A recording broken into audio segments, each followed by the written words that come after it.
of the podcast is Draconic Crossfire. Ooh. In an area that is strewn with several towns and perhaps a city or two, they might have a few mysterious deaths and disappearances that might be a little bit higher than average. The livestock is decimated and disappearing.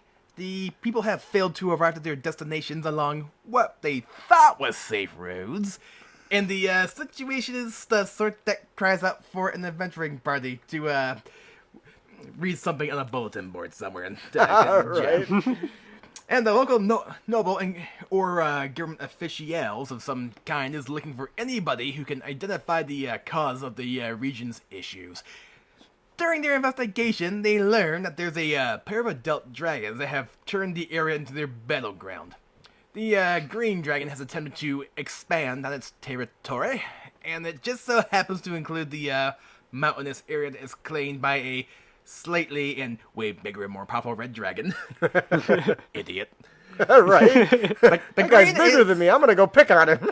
The green is well aware that in direct confrontation, he would probably lose to the red dragon, so he's turning to attacking the area's inhabitants, thereby depleting the red dragon of his food source of livestock and travelers. And the green dragon may have also captured, enslaved, bribed, or done other things to villages and to service to learn the best ways to weaken the red dragon. Okay, I'm now picturing like the green dragon, kind of like the heckler from Happy Gilmore. You suck, you jackass! Oh, that's funny. Oh, man. 5 miles away is what he yells us. That's awesome. Now, it's worth noting that the characters must find a way to quell the battle or help one side win over the other. Yeah, messed me, you sucker! It would be so much easier to just help one win against the other rather than just quell them both. Because, like, what could you possibly offer? It's not one dragon, but It's two. two dragons. Well, I think you might be able to get away with the red one just by setting up the green one. Again, but that's help one side win over the other. Yeah, if you help pin down the green so the red can devour him, problem solved. I guess that's fair. But I think this is interesting because this should be more of an investigative thing that they don't know the answer right away. Mm-hmm. So they're forced to follow chains of clues that lead to what this thing that's going on in the background of all these events being tied to this little battle. I think as a player, it would be interesting to try to find a way to help the green dragon expand his territory, not into the red dragons, or convince the red dragon to let him shift his territory into another direction. So he might lose a little bit to allow the green dragon to get what he wants, but he gains more in another direction. Maybe it's you're making a deal with a clan of orcs in their territory. Hey, we're working with this buddy. We're trying to get him to expand his territory. How would you like the protection of a dragon, and only at the cost of an occasional few of your buddies? Right? I think. I don't know. I think it would be an interesting idea and an interesting concept. I would much rather. Now, hear me out. I'm Because I'm a hearing. chaotic player. I'm listening. Why not summon a bunch of demons and just let them take care of the problem? Just let them take on the dragons, because, you know, there's like infinite demons, right?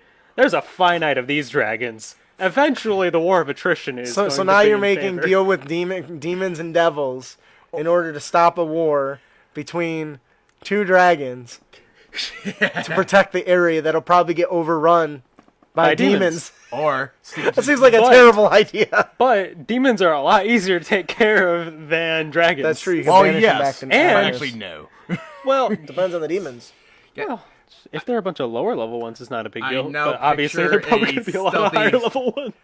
I'm now picturing a stealthy spellcaster sneaking to the dragon's lair and constantly casting enemy objects on his treasure hoard to attack the dragon. Oh, no, I like it better in casting anime object and letting all his treasure just walk away. It's just like, goodbye. You could also find another dragon to help quell it. Get a third dragon involved.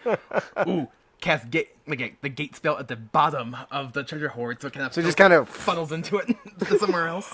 Sinkhole the treasure. that seems like you guys are full of terrible adventurer ideas. Oh yeah, we're not good. See people. what I got to deal with as the DM. Anyways, I think this is a great encounter concept, and I think it would be very interesting to see which way the players went. We could catapult the volcano. I'm sorry, what? Yeah, just build a giant catapult, carve it around the volcano, load it on there with a bunch of people, and just launch the volcano. We effectively moved the lair of the dragon.